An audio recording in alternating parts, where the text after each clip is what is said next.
You ever find a show that you hear the premise of and think, that sounds great, I'd love to watch that, and then at every opportunity to sit down and view it you think, nah, this isn't the right time. I really want to enjoy this and take it all in, and for whatever reason, I don't think I'm gonna get everything I can out of it right now. And then that continues for days and days until you forget about it altogether. That was me with Tear Across the Dotted Line, and by God do I regret having waited 2 years to sit through it all. I mean, I really don't know why I stuck my feet in the mud so much, it's only like an hour and a half long. I saw a few people talking about this when it released, but nothing massive. I personally watched the first episode, didn't think much of it, got annoyed by the main character's voice, and never really watched it again. Until a couple months back when I finally decided to give it the time of day, and I loved it. I thought it was really something special and unique, which is astonishing because it could have been so terrible so easily. Tear Across the Dotted Line is an Italian cartoon produced by Netflix. In 2021 it got released with an English dub, where all the characters are now British. Perfect. It's actually an adaptation of a popular graphic novel series over there, created by Zerocalcare, which follows the main character Zero as he deals with his problems alongside his anthropomorphic armadillo friend who pretty much just acts as his conscience, criticizing and picking apart everything he does. Oh yeah, nobody else can see the armadillo, I probably should have mentioned that. It can be real though if you just watch the Italian live-action movie adaptation. Oh my god. Not that it matters much since about 95% of the show is solely focused on Zero and the armadillo. They make it evident from the get-go that this is his journey, nobody else's. Sure, he's got his small group of friends palling around, but you're gonna pick up on something pretty quick with them. I was at a gig with my friend Sarah, who said to me, Zero, this is Alice. She's a friend of mine. You talk to her for a bit while I go get beers. Yeah, just about every single character in this series is voiced by one person. One person who likes to talk very quickly. Anyway, I wasn't thinking about any of that this morning. This morning I had other shit to deal with. It was my main reason for quitting so early when it came out.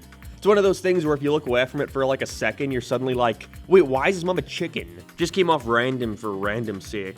But the more I watched it, the more I started to understand what it was going for, because it's not a conventional show by any means. And because of that, and finally going through all 6 episodes, I think it remains as a series that, even after a few years, manages to stand out among any other animated show on Netflix. And so today I wanted to go over the show in its entirety. Also its sequel series, which recently came out, but I don't have as positive an opinion on, but maybe it'll convince some of you to check it out. Because I really do think that Tear Across the Dotted Line is one of the best shows that nobody watched. Because we thought that's the way life worked. That we just had to tear along the dotted line, very slowly, following that dotted line to our destiny. Like I said, the series follows Zero going on a journey with his friends. We know nothing about what this journey is or where they're going, and quite frankly, it doesn't seem like the series cares much either. As for the first 4 or 5 episodes, we're left completely in the dark about what's going on.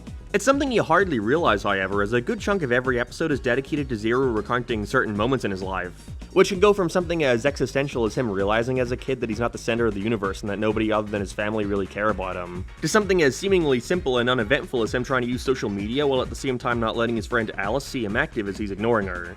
They establish a lot about his friendship with Alice and how much it meant to him, but also how complicated it was with the two never really acknowledging their feelings for each other. They pretty quickly give you an idea of what themes they're going to be exploring throughout the whole thing, with Zero using the dotted line metaphor for his life, that he tried to follow it along as straight as he could, thinking he would have the time to divert off his destined path when he's older, but now he's in his late 30s and wondering how things have gotten to this point.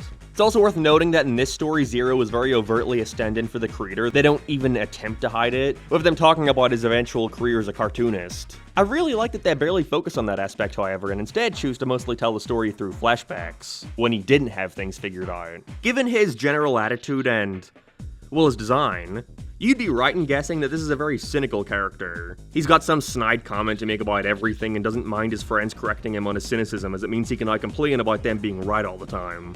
At first, this came off super annoying. Like, why would you want to sit and watch something where the main character just complains all the time? Wait, why'd you get to me? But I like it here because it's all counterbalanced with this sense of insecurity he has. You can feel as he's writing, his mind is trying to look ahead and see what people will think of him.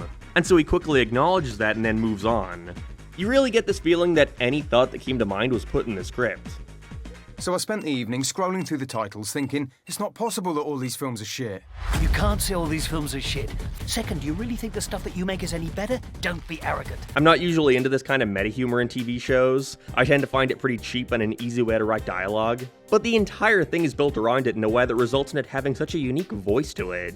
If anything, it reminds me of a high-budget storytime video. We cut to the main character standing against a backdrop talking to the audience, then narrate stories in their life and do impressions of the people in those stories. Although there's a little more color than storytime videos, that's appreciated. And while at first you think all these stories are completely disparate, as the series goes on you realize how everything he's been describing, no matter how pedantic, all serves a purpose and contributes to the greater theme. That being that Zero feels he has no control over his life. That he's terrified of decision-making over what it could mean for his future. That it will divert him from the path he's on and how that scares him to his core. Every little thing, even something as simple as him deciding what to order at a pizza place when there's only 2 options, leads him down that same existential crisis, which is not only funny, but it's relatable.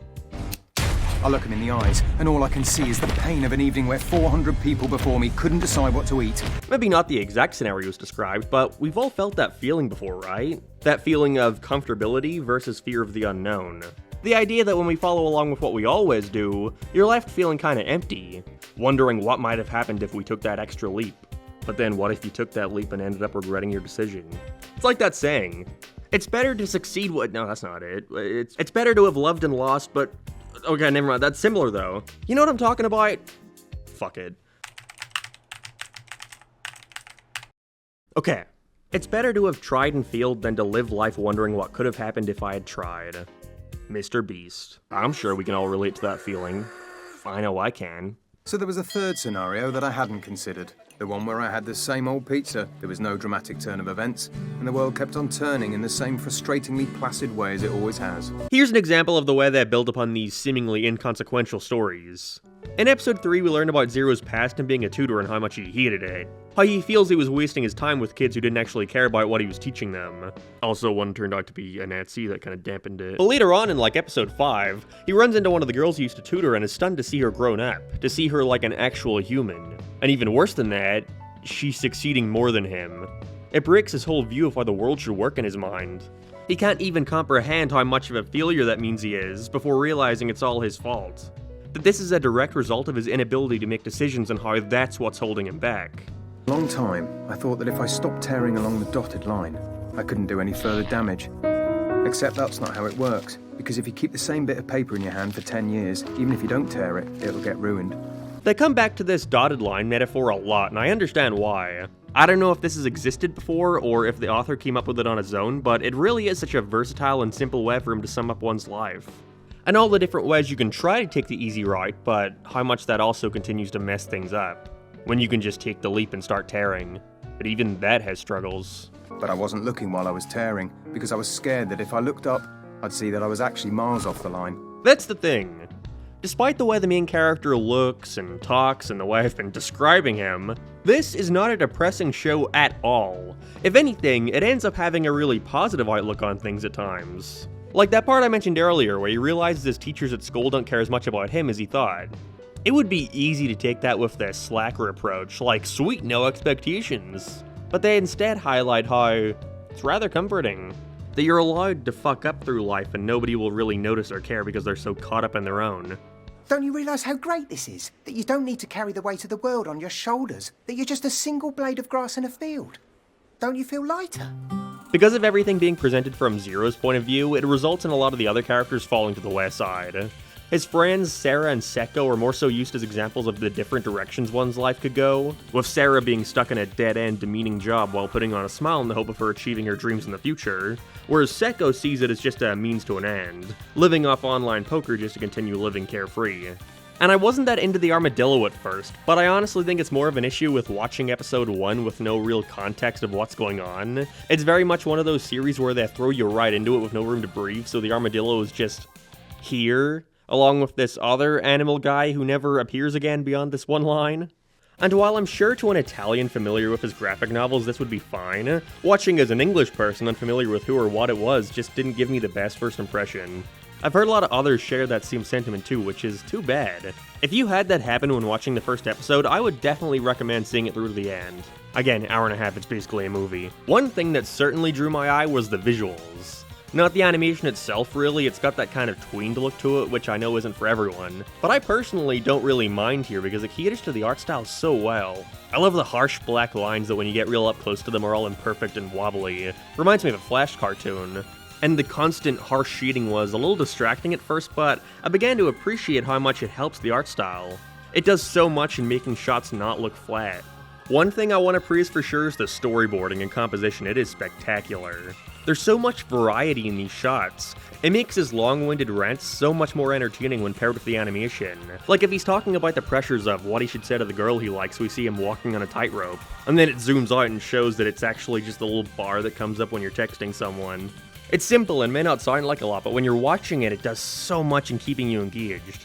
Basic stuff like that goes a long way. I love how they use such literal examples of what he's talking about to elevate his point.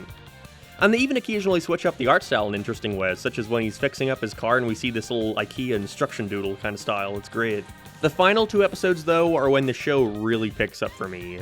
Not that the previous ones weren't entertaining, but more so, they make all the previous ones so much better.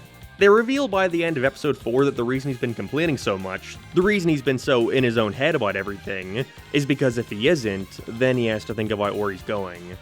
And after episode 5 sees him staying at an old couple's house, we finally get the reveal in the most nonchalant way ever. Spoilers, by the way. I can't get to sleep when I'm sharing a bed with someone. Well, at least us two are in the guest room. Think about Sarah sleeping in a dead girl's bed. As it turns out, the trip they were going on was for a funeral.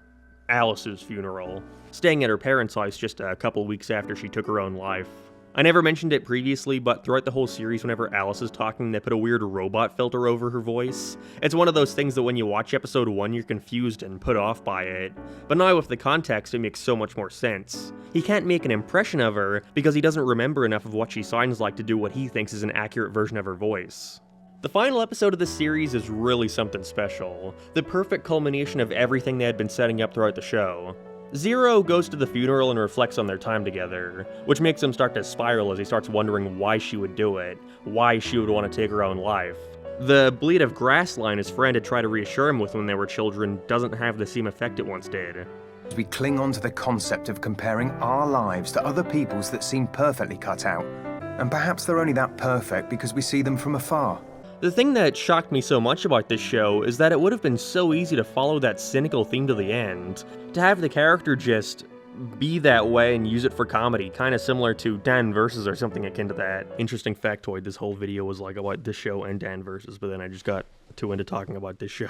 But they actually go further with it and expand upon all the different ways you can try to combat this feeling, but that none of the ways will actually help. It all comes back to that idea of comfortability versus fear of the unknown. He was comfortable being nothing more than Alice's friend. He was interested in taking things further, but was ultimately too afraid of what the consequences might be.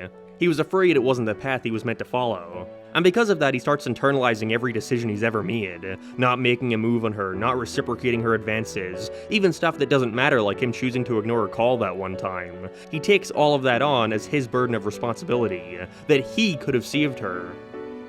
But then they don't dwell on it. You're doing exactly what you did as a kid, acting like you have the power of life and death over those around you. Did I tell you the truth? And you're on a guilt trip because you're an egomaniac and you need to feel like the lead in a film that isn't about you. They explain how things were so much more complicated than he can ever understand. That maybe they'll never know why she did it, but that isn't his fault. Just because his life isn't what he thought it would be doesn't mean that what he has isn't enough.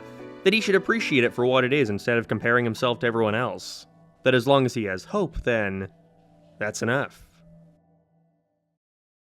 A little sappy, some might call it pretentious, but you know what? I don't really care. Because no matter what you think of this series, you can't deny that it was someone's complete, unfiltered vision. It's a piece of art, which is more than I could say about, I don't know, Big Mouth or Paradise PD or whatever else shit Netflix pumps out for quick revenue. To me, it stands as an excellent miniseries. And something that truly highlights the advantages of streaming over television, because something like this would not have been possible then. Makes me wish companies were more willing to take chances with these similar, shorter, more earnest personal stories. But even if Netflix makes nothing else like this, I'm glad something like Turn Across the Dotted Line was able to be made, because it's without a doubt one of my favorite miniseries ever. And then they made a sequel.